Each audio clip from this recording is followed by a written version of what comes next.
Good afternoon, everyone, and welcome to today's event, Pollution and Power, California Voter Sentiments on Energy and the Environment. My name is Jose Luis Bedoya, and I'm the CEO of Data for Social Good. I am honored to moderate today's discussion on California voter sentiments on energy and the environment. Today, we're providing a deep dive into voters in the Central Valley. This includes Merced County, portions of Fresno, Madera, San Joaquin, Stanislaus, Kern, Kings, and Tulare counties. In this session, you'll hear key findings from our recent poll conducted by Communities for a New California, CNC Action Fund, and Data for Social Good.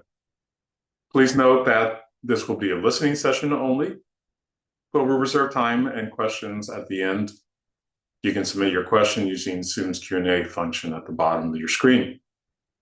Following this press conference, CNC will provide a media package with all the information discussed today, including additional materials highlighting nonpartisan civic engagement programs, as well as powerful stories from Californians. Now, for our agenda today, we will first provide a brief intro to help set the stage. Then we'll move into the top lines for the Central Valley Energy and the Environment survey results. After that, we will open it up to Q&A and conclude with closing remarks. Now, let's begin by welcoming Melissa Vargas, Senior Policy Advisor with CNC Action Fund. Melissa? Thank you, Jose Luis. Hi, everyone. Thank you for joining us today. I'm Melissa Vargas, Senior Policy Advisor for CNC Action Fund. Before Jesse from Data from Social Good presents our findings for the Central Valley, I wanted to provide a bit of context as to why we thought it was important to conduct the survey in the first place. So let's go back just a little bit. During the 2024 presidential campaign, former President Trump continuously framed his energy and environmental agenda around boosting fossil fuels, slashing regulations, and dismantling clean energy initiatives. He essentially wanted to undo any progress the Biden administration had accomplished regarding clean energy and environmental protections. Now, as an organization that is on the ground in the neighborhoods we already live in, we knew firsthand that the president's agenda was going to hit the people of the global majority, people of color, fastest and hardest. Latinos in California face disproportionate health risks from these agenda priorities due to various socioeconomic, geographic, and systemic inequities. A few primary factors affecting Latinos include unequal exposure to climate risks, like heat waves, air pollution, drought, and human-caused dust events, which all worsen chronic illnesses like heart disease, diabetes, and asthma. This is important because Latino children in the Central Valley already have asthma rates nearly twice the national average. The asthma rate for children in Kings County, for instance, is 28.2%, compared to the national average of 6.5%. Rural areas in the Central Valley are also vulnerable to extreme heat. The cities of Visalia, Fresno, Clovis, and Tulare are communities that have grown by over 500 people in recent years and are projected to experience the most severe increases of heat due to climate change. Another factor impacting Latinos is water contamination and access. Many Latino families in the San Joaquin Valley rely on unsafe or contaminated drinking water due to agricultural runoff, outdated infrastructure, and drought-driven well failures. Persistent droughts in California also cause water scarcity, which leads to higher costs and less reliable water access for low-income households. And we have to face another stark reality that Latinos are an economically vulnerable group. A significant portion of California's Latino population already lives in or near poverty, making it harder to afford energy-efficient housing, air conditioning, or emergency resources during climate events. Lastly, we have to look at labor and occupational risk as a factor. Latinos make up a large portion of California's agriculture, construction, and landscaping jobs, which expose them directly to heat, air pollution, and pesticide drift. All these factors and many more exacerbate the systemic inequities related to energy and environmental policies, or better yet, pollution and power. We thought the pollution and power title for our webinar was relevant because those who are in positions of power are leading efforts that impact us and our families the hardest. The president's executive orders and Congress's actions, like the recent votes on the budget reconciliation package and the Congressional Review Act, are giving corporations and the wealthiest trillions of dollars in benefits and tax giveaways. This would be made possible by making devastating cuts to social safety net programs like healthcare, food assistance, and tax credits like those for electric vehicles and clean energy development. And of course, repealing environmental protections. My hope is that those who are in these positions of power realize that we, the people, do want economic progress, but not at the cost of our health or environment, which is why the top line survey results from the Central Valley are so interesting to me. So, data from Social Good is now going to walk us through those findings. Yes, hello everybody. My name is Jessie Rodriguez. I use she, her pronouns, and I am the Director of Operations with Data for Social Good.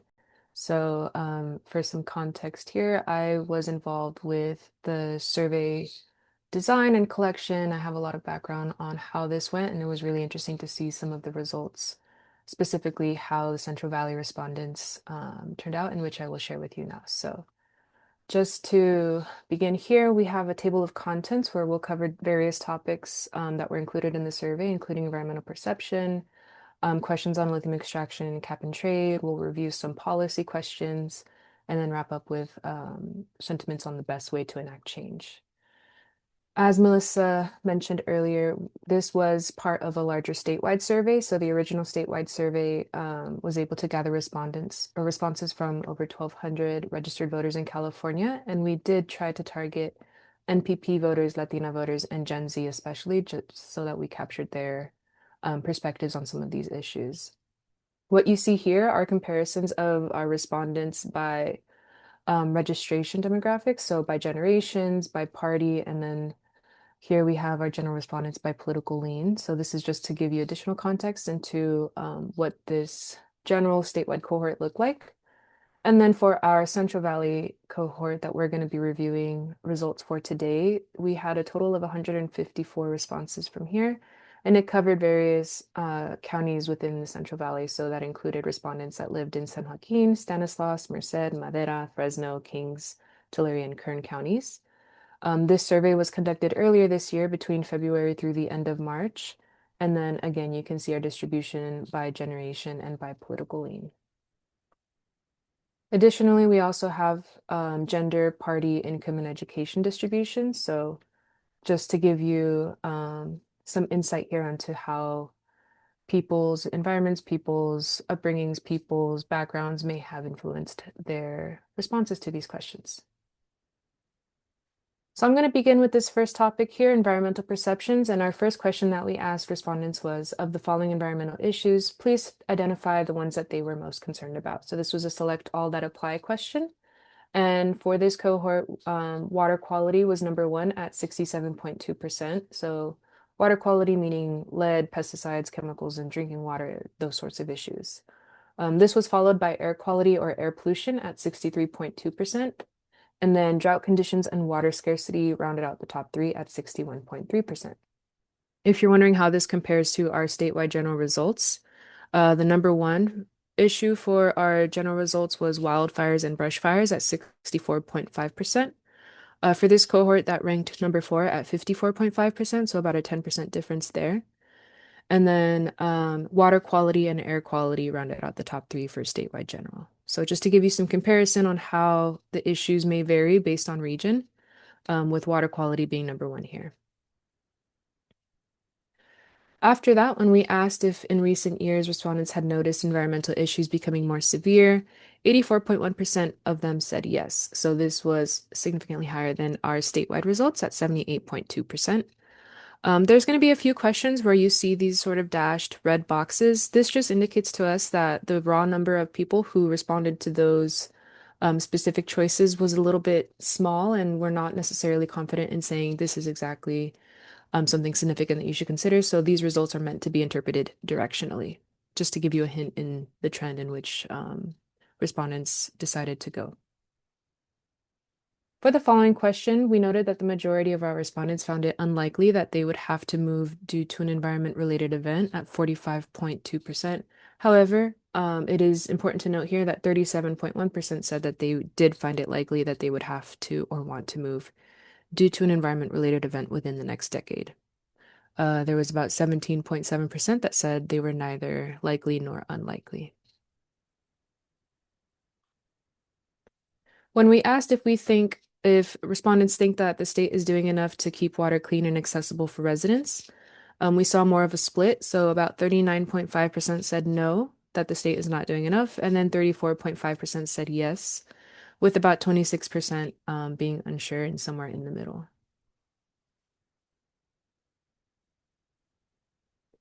Next, we have a block of questions regarding lithium extraction, beginning with this one. The Salton Sea in Imperial County is home to one of the world's largest lithium reserves.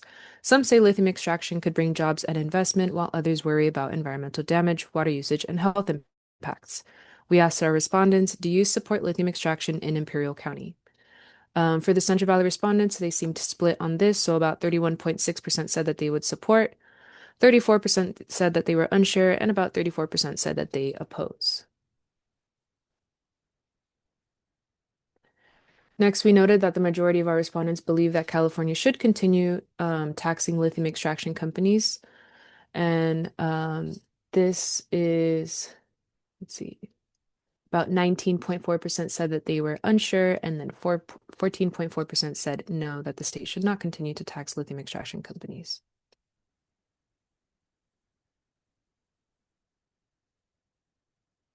When we asked whether lawmakers should pass stronger environmental regulations for lithium extraction to ensure minimal impact on local communities, about 55.2% said yes, that stronger regulations are needed. And then 30.1% said that they were unsure. 9.3% said no, that current regulations are enough. And about 5% said no, that actually fewer regulations are needed.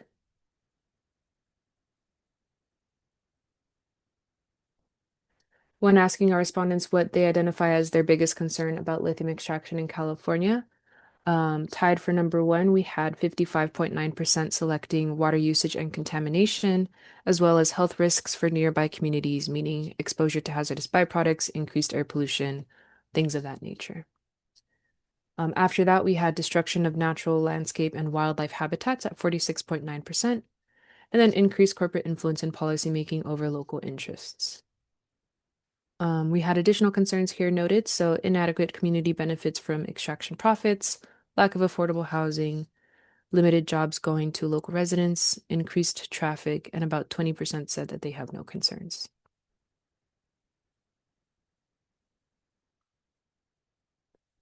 Okay, this next block will cover questions on cap and trade. Beginning with this question, we asked our respondents, did you know that the state of California has a program that allows polluters to buy carbon permits for the pollution they release into the air? About 59.9% of our Central Valley respondents said no, that they were not aware of this program, and 29% said that they were aware. Here in the dashed red box, we have about 11.2% of respondents saying maybe they were aware, maybe they're not aware, somewhere in the middle.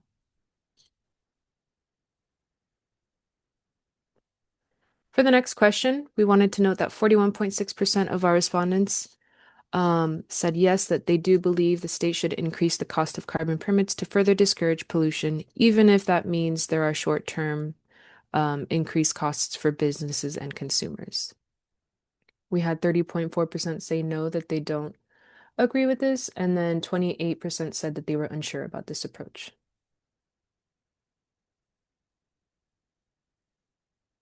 When asked whether or not respondents believe it would be more practical to combat pollution at the source rather than through this carbon permit program, about 65.1% said yes, they find it more practical to combat climate change at the source, and 27.6% were unsure.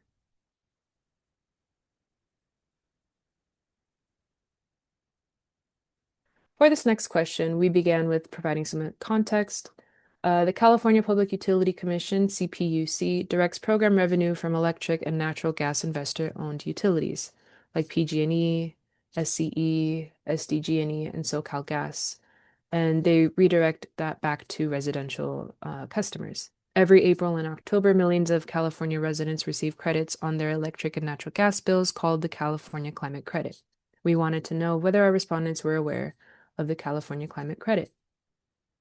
So given this question, about 49.1% said yes, that they were aware of the credit, and 46.2% said that they were not aware, with less than 5% saying they were unsure. To follow that question, we wanted to know whether our respondents had ever received a credit. So about 44.9% said no, that they had not. And then 34.4% said yes, that they had, with, again, about 21% saying they were unsure.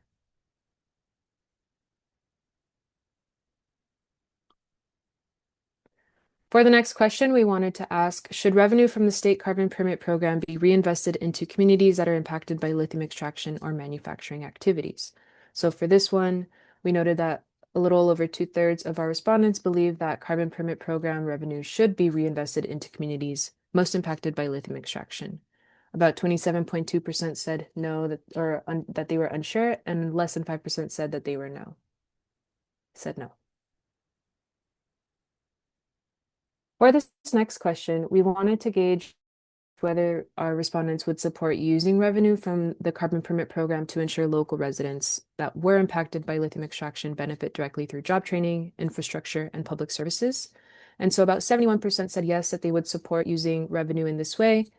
About 21% again were unsure, and then around 8% said no.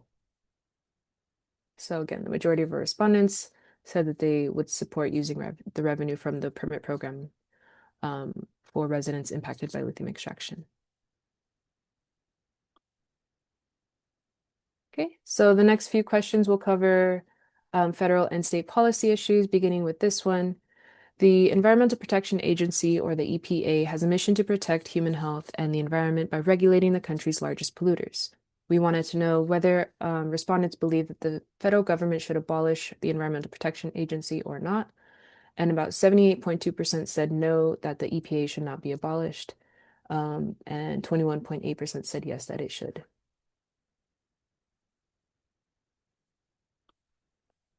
When we asked whether or not they would support or oppose rules that would make electric vehicles at least half of all new cars and trucks sold in the US by the year 2032, about 45.4% said that they would oppose this rule, 35.1% said that they would support this rule, and then about 19.6% said they were neither supporting or opposing. When we compare this to our statewide results, we wanted to note that there was stronger opposition to implementing this rule, so statewide results had about only 36.9% opposing. Next, we asked whether or not respondents were aware of a tax credit offered from between $4,000 and $7,500 for buying or leasing a new or used electric vehicle. So respondents were split on their awareness here, with 48.2% saying yes, that they were aware of this tax credit, and 42.5% saying no, that they weren't, and less than 10% being unsure.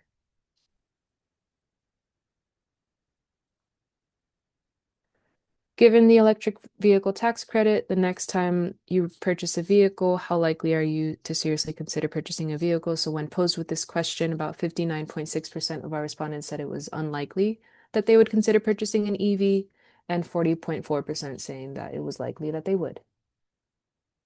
When compared to our statewide general results, there's about a 10 percentage point difference here with our not likely group. So our Central Valley cohort was more likely to not be likely to purchase an EV.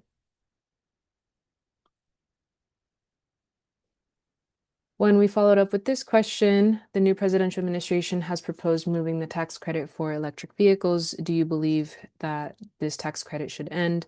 51.2% said no, that they don't believe it should end. 25.7% were unsure, and then 23% said that they were in favor of ending the tax credit. So comparing this to our statewide results, statewide respondents had 57.8% saying no. So a smaller percentage of folks saying that they would not be in favor of ending the tax credit, but still a majority in favor of saving it. Oh, okay. And then for this next block of questions, we wanted to relate to carbon capture and sequestration. So we asked the respondents to please answer to the best of their ability. Did you know carbon capture and sequestration is a newer technology that aims to capture carbon emissions at fossil fuel power plants and industrial facilities in an attempt to prevent them from being released into the air? About 50% of our Central Valley respondents said no, that they were unaware of CCS. 27.6% said that they were aware, and 22.4% said they were unsure.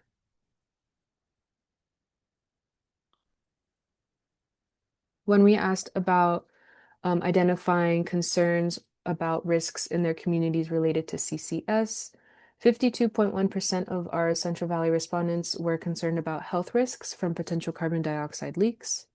51.5% were concerned about the financial burden on taxpayers, and 48.8% were concerned about increased pollution from nearby industrial facilities. Other concerns that ranked here included lack of community input decision-making, displacement or land use changes, and then we had about 17.7% say that they did not have any concerns.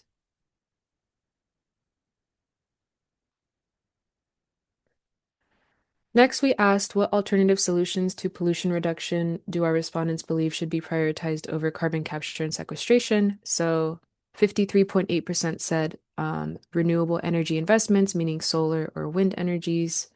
51.1% said pollution reduction at industrial sites. And then energy efficient programs for low-income households was another alternative that 50.1% of our respondents were in favor of.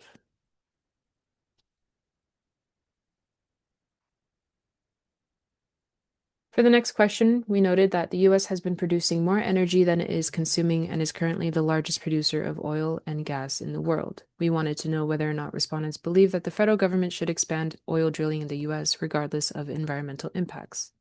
So about 49.7% said no, that the US should not expand oil drilling regardless of environmental impacts. 30% said yes, that it should. And then 20.3% said that they weren't sure. When we compare this to our California statewide results, about 60% said no in comparison to this 49.7%.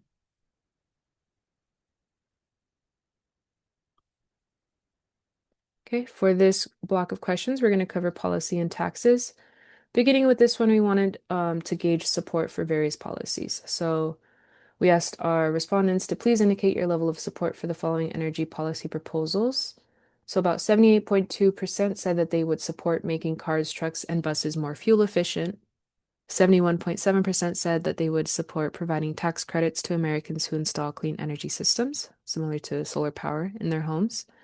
And then 67.8% said that they would support providing tax incentives to businesses to promote their use of wind, solar, and nuclear power.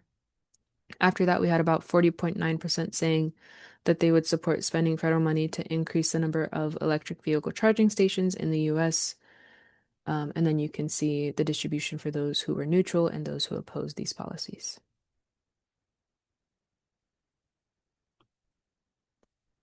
After that, we asked about California specific policies. So suppose California proposed the following taxes to fund policies and projects that address extreme weather events facing the state. We wanted to know how much would you support or oppose each. So when it came to a tax increase on corporations and companies, where those that pollute more in the state pay more, 73.4% of our Central Valley respondents were in support of this tax increase. And then after that, for a proposal for a 1% income tax increase only on state residents who earn over $250,000 a year, about 52% of our respondents said that they would support this. And then when it came to a less than 1% income tax increase on all state residents, about 40.9% said that they would oppose this.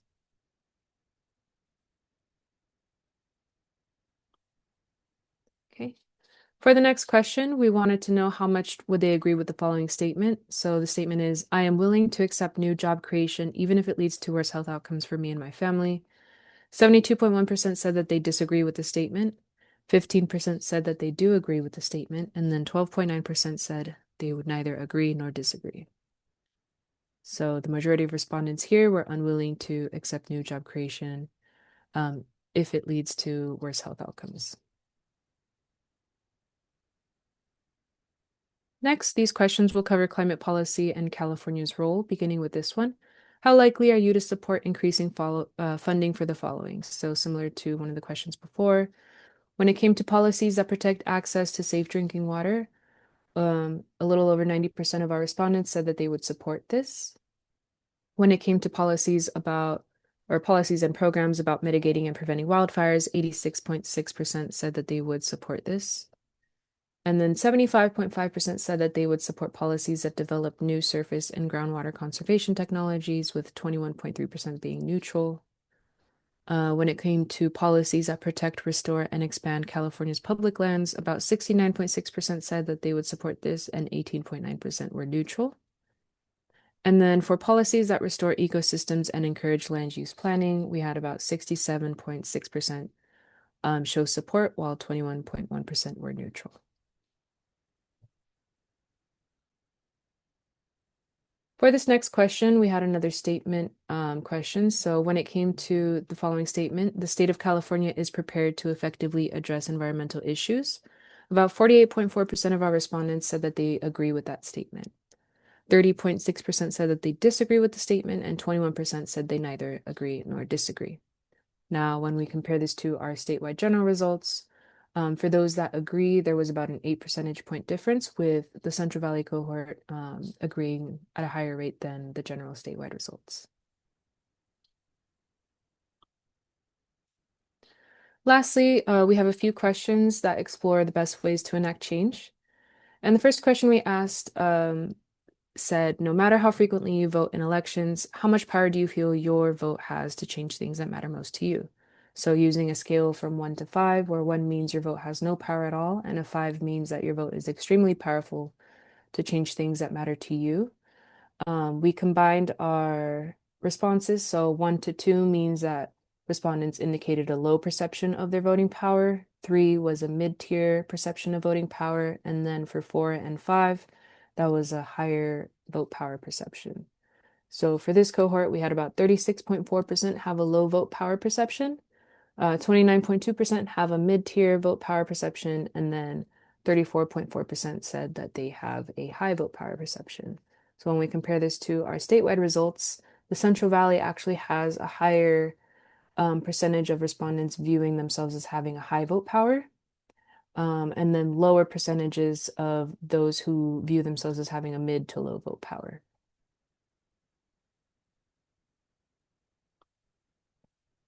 Okay, when we asked, do you believe you can encourage your state representatives to focus more on addressing environmental issues?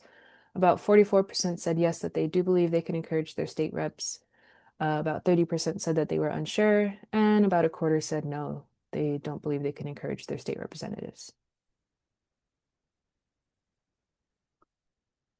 And lastly, we posed the question, which do you see as the biggest barrier to improving the environment? So for our Central Valley respondents here, the top choice was corporations at 27.6%, and then that was followed by government and government gridlock at 19.2%, with something else or other at 17.2%. Other choices that didn't necessarily have enough respondents include that 10.8% who don't believe in environmental issues that need to be addressed, 9.5% identifying the wealthy, 9% identifying political party establishments, 4.4% saying climate change deniers, and then 2.2% saying older generations were the biggest barrier. Okay, so with that, we have concluded the results for the Central Valley, and I'll pass it back to Jose Luis, our moderator. Thank you, Jesse, for taking us through the presentation. As you can see, the contact information is there if you have further questions. But now we'll start with the Q&A part of our presentation. As a reminder, you can ask questions using the chat function. May I ask Jesse, Melissa, and Pablo to come off camera to respond to questions? And again, you can have questions in the chat function. Specifically, I want to ask Pablo if you can introduce yourself at this moment. Yes, good afternoon, everybody. My name is Pablo Rodriguez. I am the Executive Director of Communities for New California Action Fund. Thank you, Jose Luis. Okay, thank you. Now let's go to our first question. So first question to you, Jesse, is how similar are the Central Valley results to the statewide Trent? You mentioned a lot of things that are similar, but maybe some things that stand out for you. Can you Yeah, talk about the things that stand out for you? yeah. So generally speaking, they were largely reflective of our statewide trends. For a large portion of our questions, our Central Valley cohort didn't necessarily vary too far away from what the rest of the state is feeling. However, as you may have noticed, I did note some of the key differences that came out for specific questions, right? So when we first began digesting some of these results, we noticed that there were themes specific to the Central Valley that seemed to resonate with respondents living there more, namely water issues coming to the forefront. So, for some of these issues where we asked them to identify their top concerns or policies that they would most support, anything that mentioned water, water quality, water safety, water access, those seemed to always make the top three, if not show or indicate the strongest sense of support. So, water is definitely more of a salient issue in the Central Valley than it might be in other parts of the state. Um, Again, by repeatedly showing up in our top three and scoring high when it came to policy support. Aside from that, I think something else that I noticed myself was when it came to questions regarding EVs, electric vehicles, policy and access. It seemed that our respondents may have been a little less enthusiastic about ownership and maybe supporting EV policy than the rest of the state. They didn't necessarily oppose it at any higher rates, but they were more unsure about where they stood when it came to getting rid of certain, the tax incentives or how strongly they would support funding for increased electric vehicle charging stations. So it seems that there may be some sort of hesitation when it comes to electric vehicles for some of our respondents in the Central Valley. Thank you for that. Now, going back to the water issue, I mean, because you see, signs driving down the highway on a regular basis, but it looks like we've seen 33% of respondents in other surveys say that they worry about water issues in their homes all the time. So there seems to be also a sense of security or insecurity about the water quality. Any other comments you want to add to that? Yeah, I mean, we've just done, within my own research background, we've done plenty of surveys that sort of tackle this issue with water. There was one survey where we noted that 55% of respondents, and this survey was done in the Central Valley, I believe in Tulare County or Congressional District 22, but 55% of our respondents were concerned about water the most. So it is something that we've seen before and seen it show up repeatedly. But I'd like to also offer this question to anybody from the CNC team if you'd like to provide some additional context you might know. So Pablo, can we ask your thoughts on that?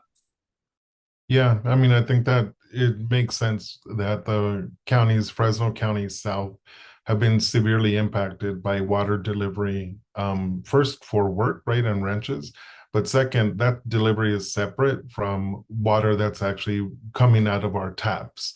And so the homes in the South Valley, Fresno, Kings, Tulare, and Kern, frequently are the ones that wells are being overpumped and are running dry, so that there's communities such as East Porterville that where it was in the news in the last few years for having run out of water, right? And then in regards to contamination, we're talking about whether it be nitrates or whether it be pesticides in the water that cause it so that people are not able to drink water at their home, and or the schools, right, are advising parents to send their kids with bottled water to school. Those are, I think, things that stay top of mind that continue to cause worry for families living in the South Valley. So I think that the results are not a surprise for me. And earlier we talked about water policy. I mean, if you have to buy bottled water, Melissa, I mean, on a regular basis, that impacts people who are, the most affected. Is that right? Yes, absolutely. I know from a personal basis, when I go to the grocery store to Trader Joe's, it seems like my grocery bill has doubled from what it used to be. and then throwing in bottled water on top of that, it's definitely a big hit that ends up taking away from being able to buy some additional protein like eggs or some vegetables or fresh fruits that are more available. So it's definitely something that I think families that we talk to on the ground end up experiencing, that they're trying to figure out how do they prioritize this when they go to the grocery store. Thank you for that. Now let's move on to a slightly different topic. We saw that 37%, 37.1% of people from the Central Valley believe that they need to move because of an environmental catastrophe.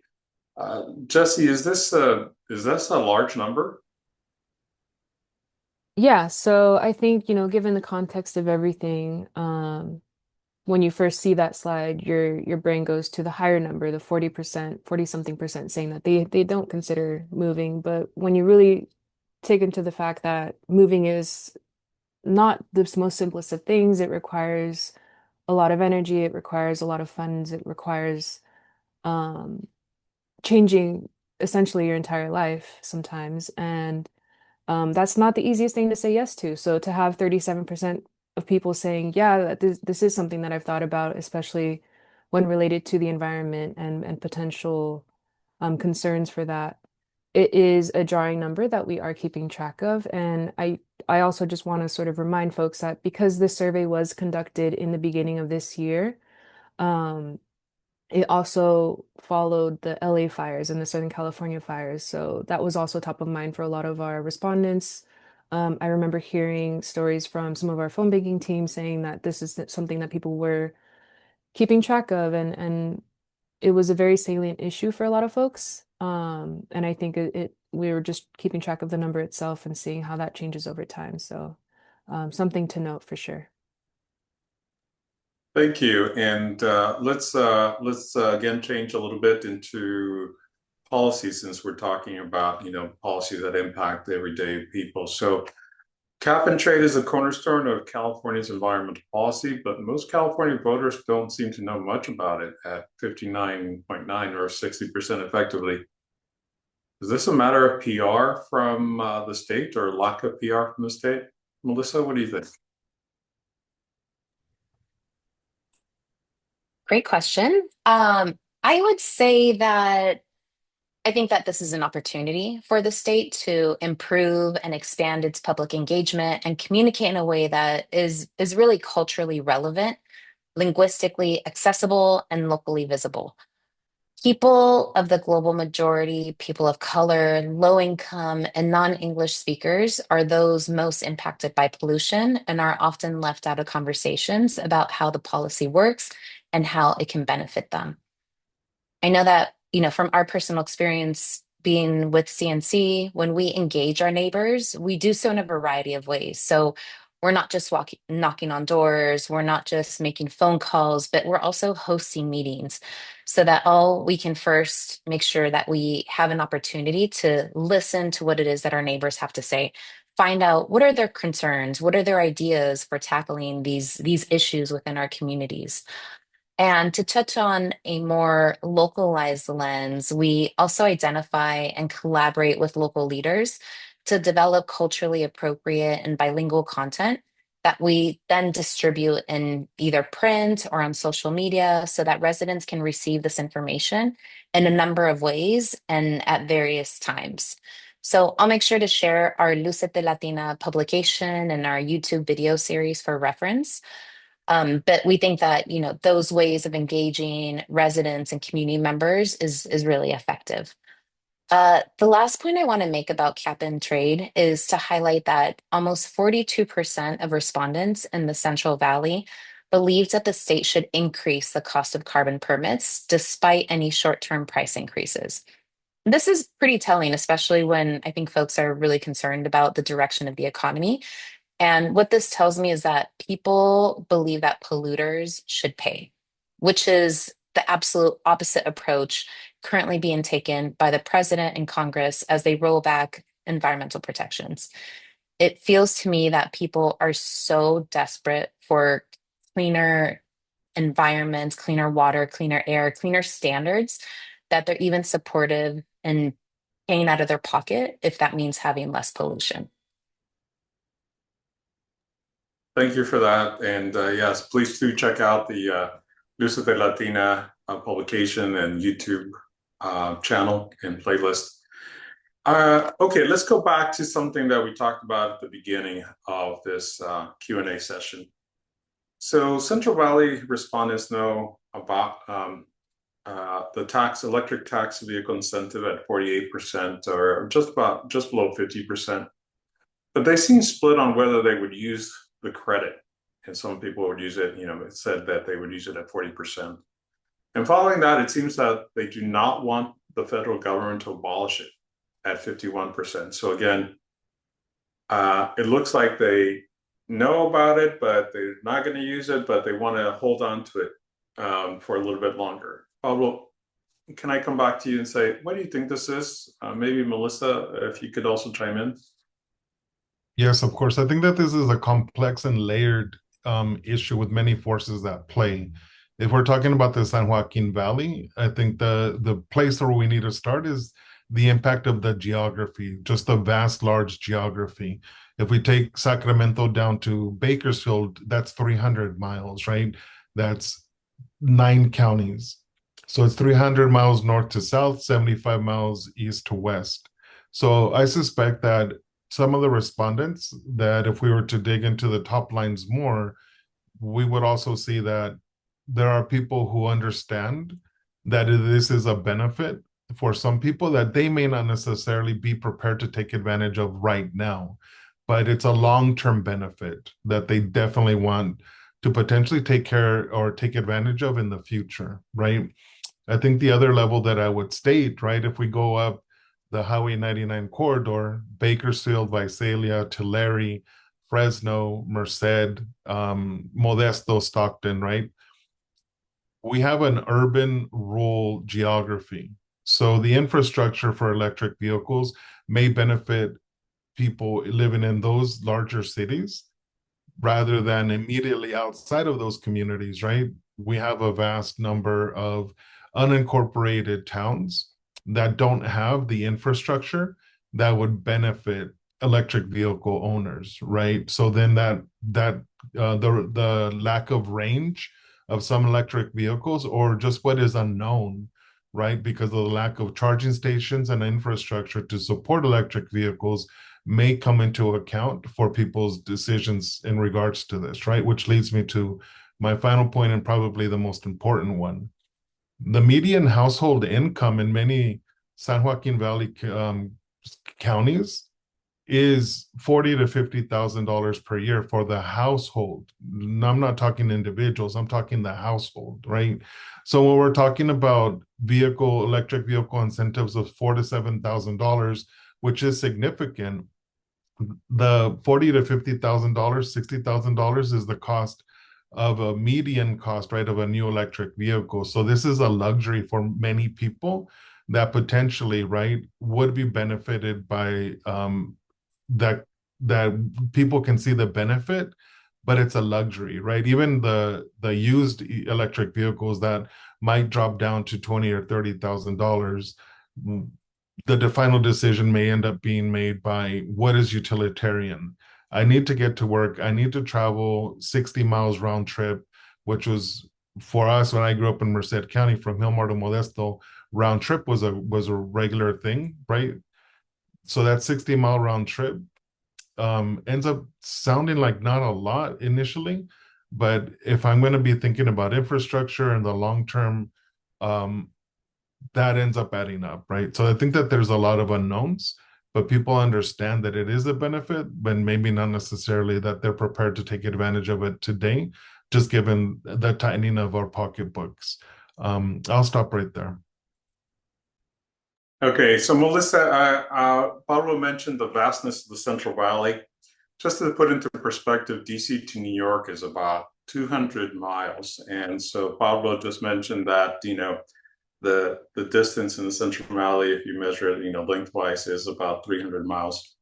So that's a pretty big distance, but let me ask a slightly different question. So Do we also see the turbulence or of what's happening at the federal level affecting people's purchasing decision? Is that variability changing people's minds, or has that come to play in the numbers? I think it does, Jose Luis. Like Pablo talked about just the economic uncertainty of things. And I don't think it helps that the president and Congress are prioritizing rolling back so many environmental protections. I don't think it helps that they're making significant cuts to the federal workforce. That's not just jobs in DC, but that's jobs throughout the state. Um, you think about also, there's so many unknowns about how these trade tariff wars are going to impact us at the local lens. There's unknowns just about, is inflation rates going to continue lowering, or are they going to spike up? Are we going to go into a recession? There's just so much unknown, and there's so much that the current administration is doing to shake things up that people just don't know what to hang on to. And I think that they're really nervous to make any type of new take on any type of new expenses and any new monthly payments. So I definitely think that because of these reasons, people are hesitant to even think about purchasing a car and starting any type of new loan. Got it. So not right now, maybe in the future, save hope, right? For some other Yeah. more rosier time. Thank you for that. Okay, so let's change things a little bit. There seems to be a trend that we see in the data of taxing corporations versus individuals. Why do you think this is, Pablo? Yeah, thank you for the question. I think that it's an important notion, right? That's been happening for a really long time, that corporations and the wealthy should be paying their fair share, that the wealthy have accountants and lobbyists that find and take advantage of loopholes at the expense of working class families. So I think that that's what it is that we see as the result, or is showing up in the survey responses, right? So when we're talking about environment and how we're talking about corporations potentially taking advantage of yet a, it's a very easy distinction to make, or an understanding to be able to say, um, no, they should actually be the ones paying for polluting, and they should not just be able to buy their way out of continuing to pollute because the little guy is not able to do the same thing. And so I think that that would be the way that I would answer that question. Jesse, can I ask you to weigh in on this as well? There's a number of ways that, as Pablo said, it's a complicated topic that you could interpret this in. So are corporations the villains? Yeah, I mean, we've seen corporations come up repeatedly throughout various surveys that we've conducted. I think we've sort of heard people identify them as or becoming frustrated with their influence when it comes to politics in general, policy making, but also with the specific lens on the environment, their contribution and their impact on the environment. And so it's interesting to see, at least for this cohort, corporations being identified as the villain, for lack of a better word. But it's also the juxtaposition between that and some of the other responses where they might be a little bit more hesitant, for example, in opposing or expanding oil drilling, because understanding that even though these corporations might be contributing to the negative impacts on the environment, they also are very heavily ingrained in some of the local economy. So it's a difficult thread to sort of navigate. And um, I know that with the Central Valley, sometimes some of these responses might seem contradictory, but it's really, like Pablo mentioned, a complex issue because there's so much to consider in how corporations, how the wealthy might be involved in various aspects of people's lives living within the Central Valley. So when it comes to the economy, when it comes to big ag or manufacturing practices, utilities, all of these things that are necessary for some of the folks living there, but could also be, increasing air pollution or contributing to concerns with water quality. Okay, just to take off on that point a little bit, at the same time, there seems to be an unwillingness to trade off jobs if there are worse health outcomes for them and their family. We talked about the economic uncertainty. We've talked about corporations being embedded into the fabric of the Central Valley and with respect to polluters or what have you. Do you think this willingness or unwillingness to trade off jobs, do you think that's going to hold, Pablo? Yeah, I mean, today I'm going to be attending my nephew Elian Juarez's graduation, right? And I think that the way that I'll answer that question is the mood that I'm in, right? Extremely proud of him on his way to UCLA to study biology. And the jobs that I expect that he will have in the future will be better than the ones that I've had in my life. That'll be better and less hard on our bodies than my father, the carpenter, right? And his expectations that he had for my family. So I think that there's a notion potentially, right, of families being able to state, I sacrificed myself. I was out in the elements like my father, the carpenter, right? Exposed to extreme heat, exposed to dirty air, exposed to potentially not drinking the cleanest of water, right? And that's not what I want for the future. And so I understand that. And we've seen that in our extended families that then end up having and seeing the consequences on our families and the people that we love on their bodies, right? And their health. And so I think that there's an acute understanding for the health outcomes that happen depending on the job and that people have performed, right? And so when we're talking about job creation in the future, the communities of the San Joaquin Valley have frequently been called communities of least resistance because there are corporations and other forces that take advantage of the need and the desire of families to be able to have a good job that pays a good wage, and in order for them to be able to potentially set roots, right? But I think that is something that is fading and fading fast, to be able to state, no, we've been taken advantage of in the past. I'm not believing necessarily what it is that you're selling today, because we believed it in the past and we saw the consequences to that, right? And so I think that those notions are things that have changed. And so I'll finish by just saying this, right? Where the revelation of one generation is the common sense of the next.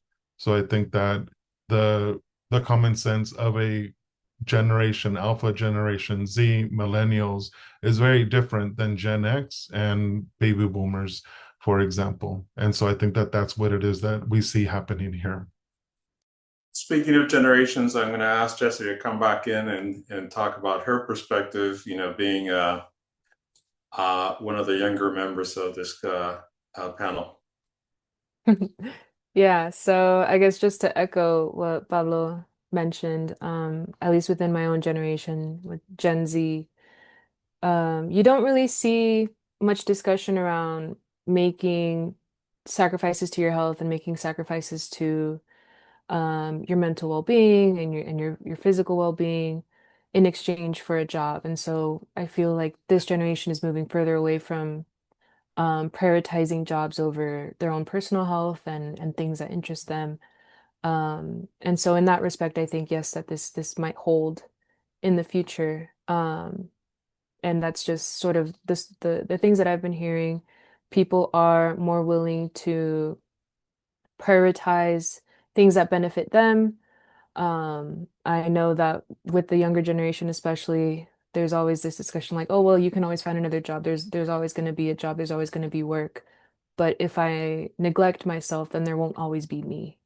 And so that theme I see repeatedly show up in how people are approaching some of these issues, and not as willing to make those sorts of sacrifices that may have been more of the social norm before. All right, well, we're going to leave it there with that hope and prayers for the Central Valley moving in that direction. So now I'd like to ask Melissa to come back and bring us home. Closing remarks, Melissa. All right. Thanks so much, Jose Luis. And just really want to echo Jesse and Pablo. Your remarks are really beautiful. I appreciate your comments and bringing in your personal lens to things. So for closing remarks, I would say that I want to highlight a key takeaway that I heard from respondents in the Central Valley. And that's that over 84% of respondents feel environmental pollution and impacts directly. This was higher than the statewide and other results from the other regions that we did. So I thought that this was really powerful. And this tells me that these issues, energy and environmental issues, are going to move people. I'm going to be really, really curious to see how respondents, to see how voters hold those in positions of power accountable for their actions of rolling back these environmental and health protections when water concerns, air, drought, water scarcity are their top environmental concerns.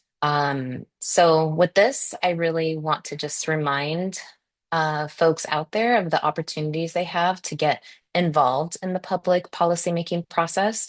And you don't need an invitation to share your thoughts. So please, your city council member, county board of supervisors, state representatives, members of Congress, governor, and even president, they're all public servants who serve you, who serve us, people. So I encourage you to please call your elected officials, email them, visit them, and share your biggest concerns with them. Being more engaged definitely makes me feel more powerful. So I hope that that will continue to be the case for you. For any elected officials, I want to highlight that 1 in every 6 registered voters in California is Latina, and our votes need to be earned. Latina women are registered to vote in higher numbers and also vote more frequently than our male counterparts. We have the power to be the deciding factor in who uplifts energy and environmental policies that are going to make sure we have cleaner air to breathe and cleaner water to drink. And the candidates who authentically engage Latina voters and demonstrate a plan to address these issues are not only going to earn our votes, but are also going to earn the votes of Latino families as a whole. As a voting bloc, Latina voters can be the deciding factor in addressing these issues that disproportionately impact people of the global majority. So I'll leave my comments there for you all. Let me know if you have any questions, but I'll pass it over to you, Jose Luis, for any next steps. Thank you, Melissa. As we mentioned at the beginning, this is a subsection of a larger survey. The results have been made available to you for distribution and use. I want to thank you all for joining us today and for engaging in this very important discussion about the power of Latino voters in California. We hope the insights shared from the recent polls help illuminate the significant role that Latino voters, especially Latina women, play in the development of the environmental policy at the local, regional, and national level. Following this press conference, we will provide you with all the relevant materials included today. If you have any further questions or would like to discuss these topics in more detail, including information on the Lucite Latina program, Earn the Latino Vote publication, or related subjects, please don't hesitate to contact us. Also, we're including a QR code here for quick access to additional information that you can preview now. Once again, I want to thank you for your participation. This concludes our virtual press conference. Thank you.